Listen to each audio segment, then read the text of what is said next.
We are peculiar people, and our purpose is to show forth the praises of him who hath called us out of darkness. Huh? Look at it. That means, think about this now. You have a purpose in life, but you're in darkness. Here's a chosen generation that's in darkness. Here is the royal priesthood in darkness. What does this mean? It means that the chosen generation has no idea that they're chosen. Even when someone tells them in the darkness of their mind that they're chosen, they don't believe it because they can't see it. It doesn't matter what leader tells our people they're chosen.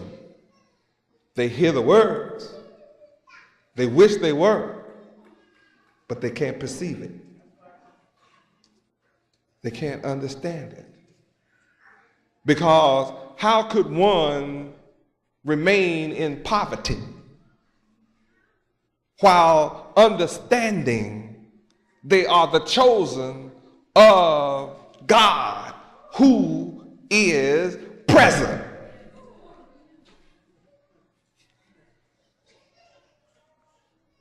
You understand the mystery? I mean, it is just logically impossible. It is totally illogical that a person knows he's chosen, and the God that chose him, he knows he's here, and stay outside of that. Now, keep this scripture, and let's go back and see what did he choose to do with you in Deuteronomy about 7, I think. Deuteronomy about chapter 7. See, in verse 6, see, I have to tell you who you are, but that doesn't mean you see it unless you come out of darkness. You are a holy people.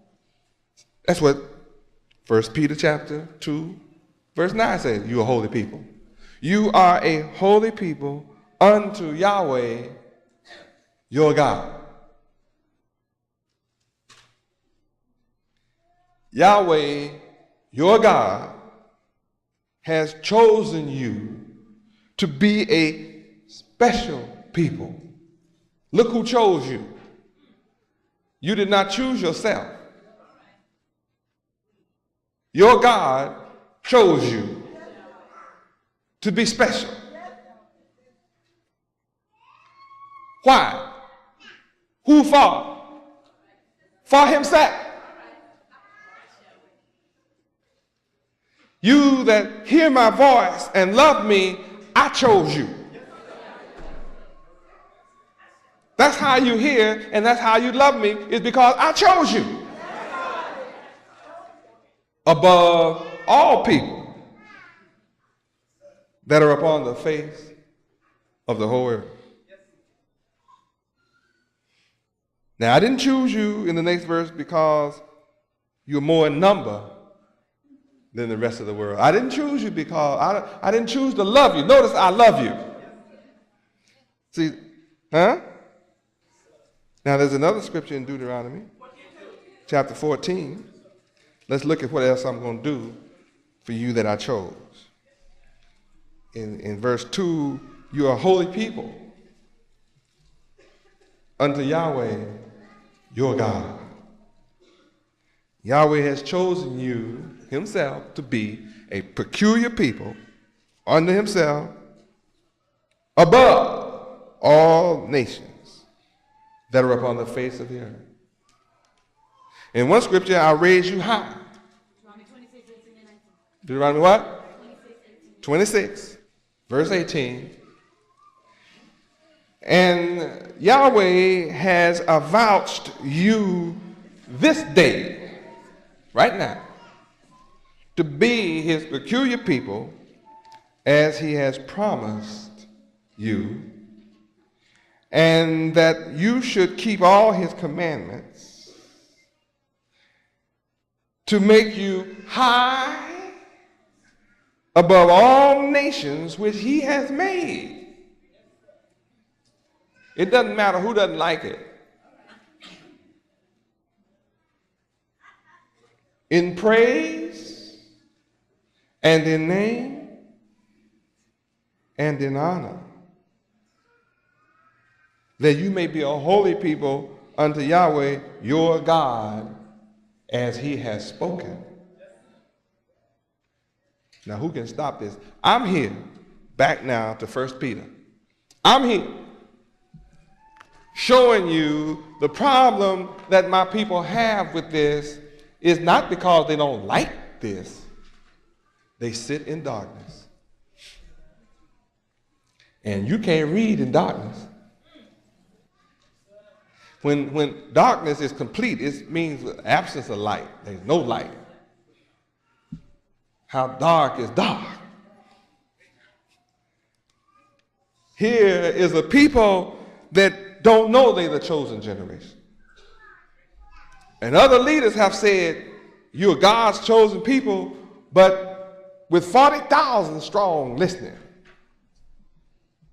They walked in that building, listened to those leaders in darkness. They heard what he said and walked out in darkness. Huh? Some of you have had leaders before me that told you that you were God's chosen people. Huh? And that you were the original man. God of the universe. You heard that? Huh? And your mind was in darkness when you heard it. And when the speaker died, you still were in darkness. And all who speak in the dead man's name is in darkness. And until I call you out of your darkness into my marvelous light, then and only then can you see, perceive, comprehend, understand, come to know, be able to stand up and say, I am the chosen.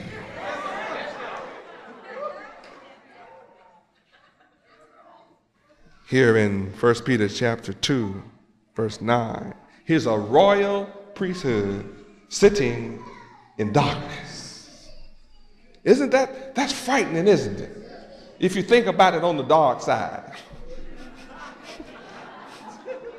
I mean, somebody, here you are in a big, black, dark room, can't see nobody next to you, but you hear these voices.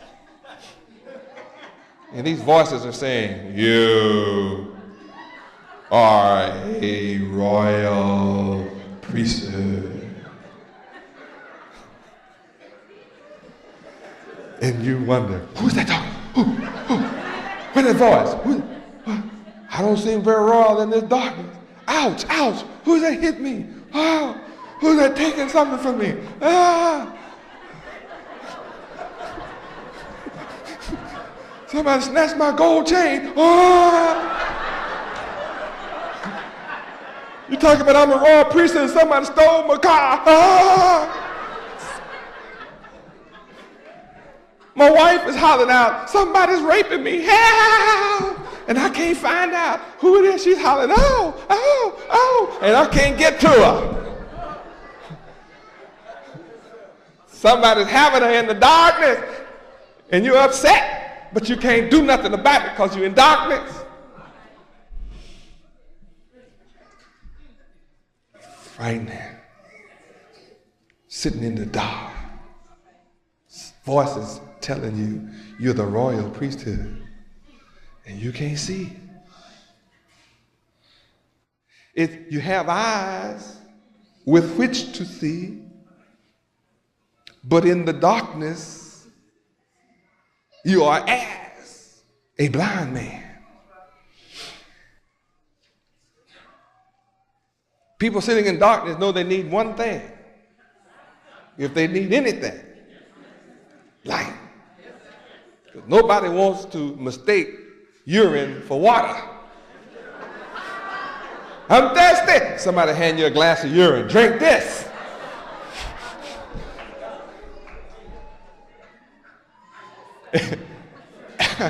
And if you have a cold, you might drink it. Say, this tastes peculiar.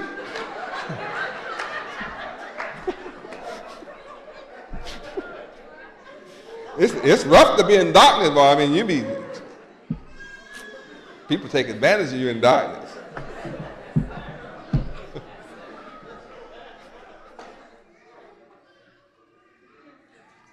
Here is a holy nation sitting in darkness.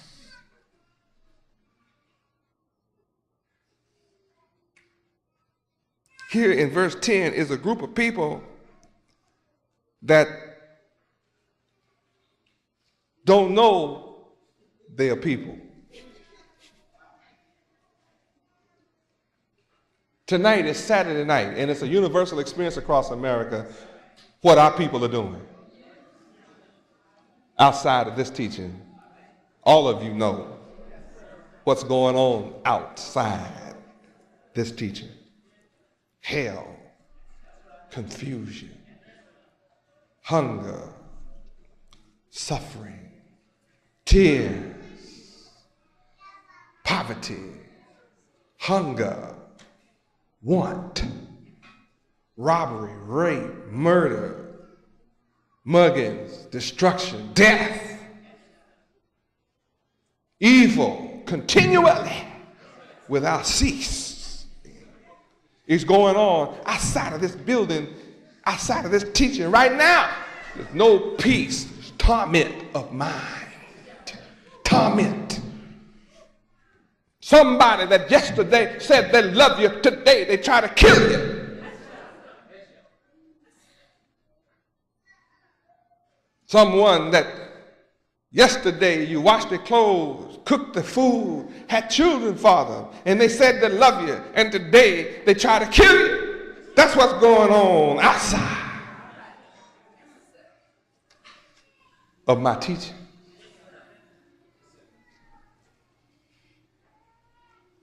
And though we walk through the valley of the shadow of death, proclaiming salvation to the chosen,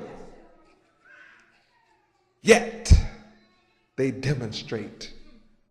They hear your words, but they cannot see. They're still sitting in darkness. What am I doing? I'm calling. Come out of darkness. What happens? Only those who listen to my call are now out of darkness. I stand at the door. I'm telling everybody in darkness, you want out of people bumping up against you in the dark. You know, people can hit you with anything they want to and you can't see the lick coming. I mean, it's frightening to be in darkness. Somebody say, talk, say something. You say, how are you? That gave them they can find you, hit you with a bat, and you can't even see the bat coming. Huh? I mean, Joker in the room, dark rooms, you know he has a bat. Say, hey, where are you? You say, over here. You say it again. Woo, that hurts. Doesn't it hurt? I mean, thinking about that hurts. My head hurts just thinking about having to endure a lick and don't know it's coming. I wouldn't want to get hit with a bat. Know it's coming. But to be in the dark and don't know pain is coming, suffering is coming. The economy is being destroyed. Destruction is on its way.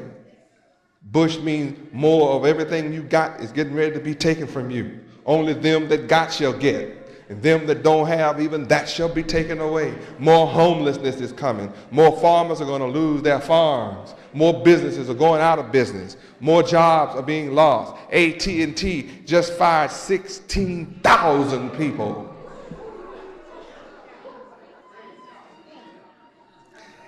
80,000 farmers this week just received notice of foreclosure to lose their farm. I saw grown white men with tears running down their eyes this week. We've had the farm for three generations. My grandfather, he had this farm, and now they're going to take it from us. Don't know what we're going to do. And every time a farm shuts down, groceries are not sold. Tractors and combines are not sold. Diesel fuel and gas for those combines and tractors are not sold. New trucks for the farm, and the parts and the tires and the machinery and the equipment and the parts are not sold. And the clothing that they would buy, fuel for their homes, is not sold because they can't plant a crop. And every time a farm shuts down, that's less food that is produced. That means that there are more people demanding less food. That means that when there is a greater demand than the supply, what happens? What happens to prices? Prices go up. They're closing not one farm, but 80,000. 80,000. Not last year, this week.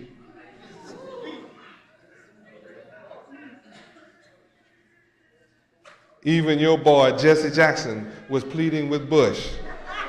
Help the farmer. You know Bush doesn't care what Jesse said.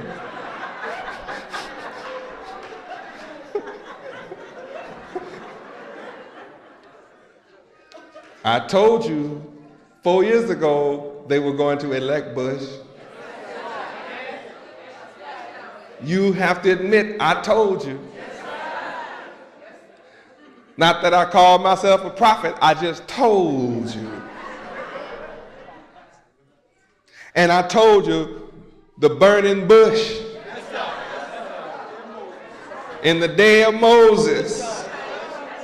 My people are gonna turn and look at that bush and say, what sight is this?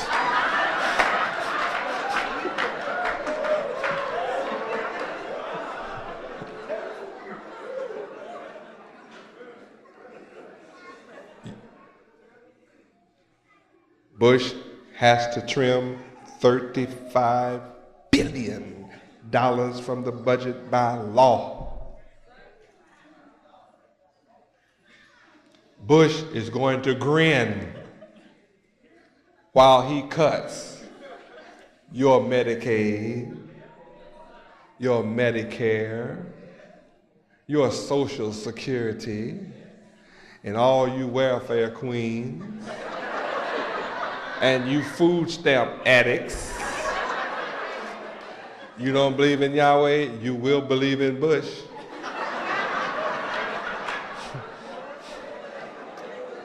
Bush is going to show you a thing or two. Being depressed won't help your condition. But as you get turned out to the pigs and to the hogs, you're going to remember a voice crying out in this wilderness. You're going to remember your father to whom I have introduced you. And you're going to say, as the prodigal son from a great distance, why do I have to eat out here with these hogs? When my father Yahweh ben Yahweh got money, lots of money. He has fatted calves, robes for the cold, rings to put on my finger. Think I'll go home. Think I'll go home to Yahweh. Oh yeah, see, you know his name. Niggas know his name. Watch this, see. I think I'll go to Yahweh. And while you are yet a great distance from me, I'll start preparing the house. I'll start calling the heads of the household together to get ready for my prodigal son that was lost and is now found. He's coming to himself. I can see him in the distance. Bush is going to run into me. Oh, he's on his way. Come on, heads of my household. Come together. Let's prepare the house. Let's get the party ready. They're going to be coming. See, as long as the prodigal son had some wine, didn't think about Yahweh Ben Yahweh. Long as the prodigal son had plenty hoes, plenty women, lots and lots of women. Didn't think about Yahweh Ben Yahweh. Long as my prodigal son had plenty food to eat, he didn't think about Yahweh Ben Yahweh. He took all his money, traveled off into a far country, spent it all. See, my people are going to have to spend it all before they think about me. Bush is going to take it all.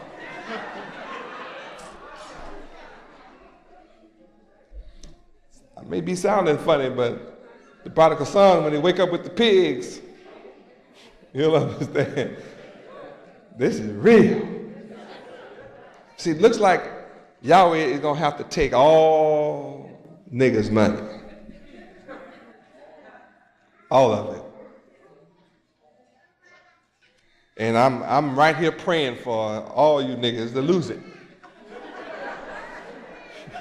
Come on, Bush. That's why I told you. I'm merciful. I told you Bush was going to get you. I already told you. So you can run to me. Don't want to run? Get him, Bush. Bush said, yeah, yes, sir, master. I love to get niggas. Bring me my pen. Let me sign some more niggas off the road. I love to get after niggas. Where the niggas at? Where the niggas? Get me some more jails. Give me some more drugs for these niggas. Big time drug dealers. Even your drug money gonna run out. 16,000 people that you were supplying drugs with just lost their job.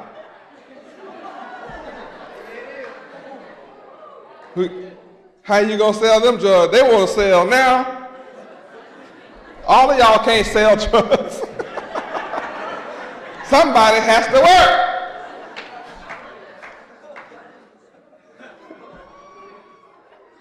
Oh, I know how to stop drug trafficking.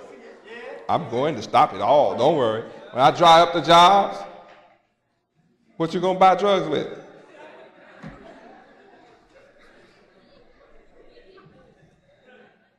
Then you don't have to worry about a high. You'll know you're low. You'll just have one big low. What? I'm telling you like it is. I'm drying it up now. America is now just about nothing but a hamburger society. Steel industry shut down. The Japanese buying up the country. The French, the Canadians, the Germans. Y'all haven't heard everybody's buying up America? It's for sale. Oh yeah, it's all for sale. I don't have to worry about nothing. It's always for sale. Whatever we need, don't have to rush to get nothing. It'll be at my price a little later. All at my price a little later. All I have to do is wait. They find 16,000 more somewhere. It's looking better for me.